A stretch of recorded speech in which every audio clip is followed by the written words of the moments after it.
नमस्कार दोस्तों, आज हम जानेंगे कि घर में पूजा करते समय हमें किन किन बातों का ध्यान रखना चाहिए। नंबर 1, घर में पूजा करते समय कभी भी एक ही मूर्ति की पूजा नहीं करनी चाहिए।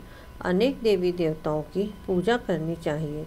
कभी भी घर में 2 शिवलिंग की पूजा न करें और पूजा के स्थान पर कभी भी 3 गणेश जी की प्रतिमा को नहीं रखना चाहिए। नंबर 2, घर में पूजा के लिए शालिग्राम भगवान की मूर्ति जितनी छोटी होती है उतना ज़्यादा फलदायक होती है। नंबर 3, यदि पूजा करते समय कुशा या पवित्री उपलब्ध ना हो तो सोने की अंगूठी धारण करके भी पूजा कार्य संपन्न किया जा सकता है। नंबर 4,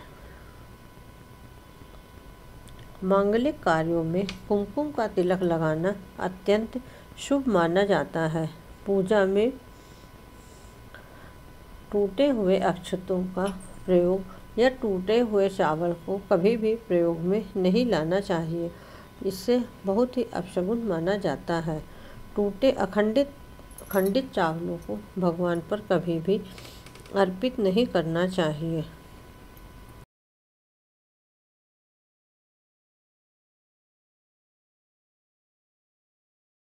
नंबर 5, पानी, दूध, दही, घी आदि में उंगली नहीं डालनी चाहिए। इन्हें लोटा, चम्मच आदि से लेना चाहिए क्योंकि नाखून स्पर्श से वस्तु अपवित्र हो जाती है। अतः यह वस्तुएं भगवान की पूजा के योग्य नहीं रहती हैं। नंबर 6, तांबे के बर्तन में दूध, दही या पंचामृत आदि नहीं डालना चाहिए क्योंकि वह मदिरा के समान हो जाते हैं।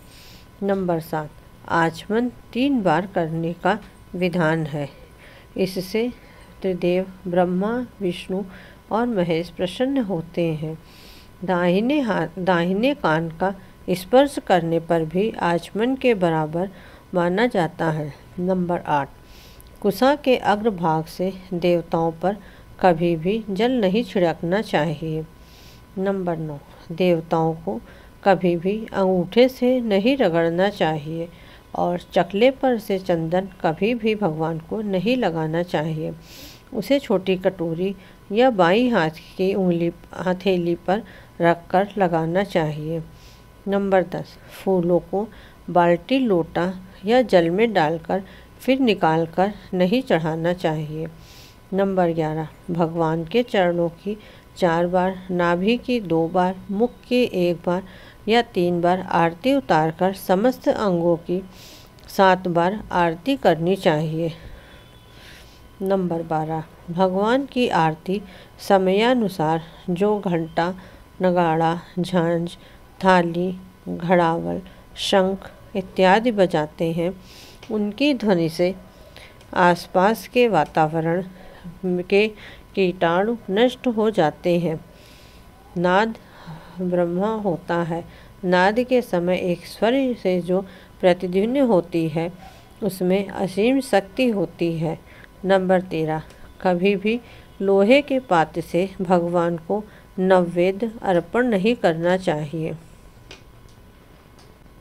नंबर 14, हवन में अग्नि प्रज्वलित होने पर ही आहुति दें। समिधा हमेशा अंगूठे से अधिक मोटी नहीं होनी चाहिए तथा 10 उंगली लंबी होनी चाहिए।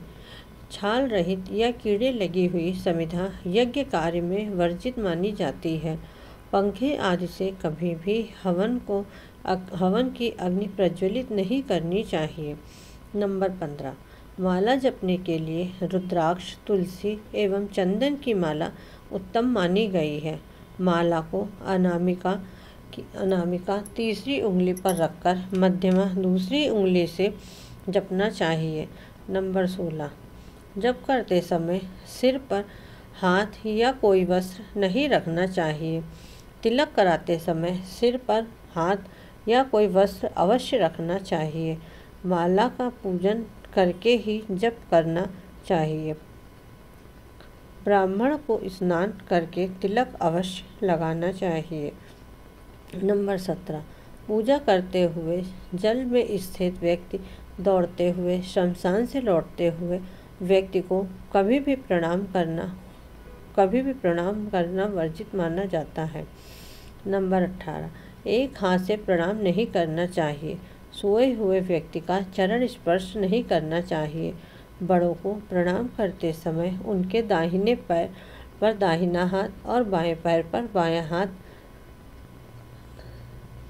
से छूकर ही प्रणाम करना चाहिए। 19, जप करते समय जीभ या होठ को नहीं हिलाना चाहिए। इसे अपशगुन जप कहते हैं। इसका फल 100 गुना होता है। नंबर 20, जप करते समय दाहिने हाथ को कपड़े या गौमुखी से ढककर रखना चाहिए। जप के बाद आसन के नीचे की भूमि को स्पर्श करके नेत्रों से लगाना चाहिए। नंबर 21, संक्रांति, द्वादशी, अमावस्या, पूर्णिमा, रविवार और संध्या के समय तुलसी को नहीं तोड़ना चाहिए। नंबर 22, दीपक से दीपक को नहीं जलाना चाहिए। नंबर 23, यज्ञ श्राद्ध आदि में काले तिल का प्रयोग करना चाहिए, सफ़ेद तिल का नहीं करना चाहिए। नोट, उम्मीद है आप सभी को वीडियो पसंद आई हो तो चैनल को सब्सक्राइब और वीडियो को लाइक ज़रूर करें। ये तमाम जानकारी जन रुचि को ध्यान में रखकर दी जा रही है। हम किसी प्रकार का कोई दावा नहीं करते हैं। नमस्कार, धन्यवाद।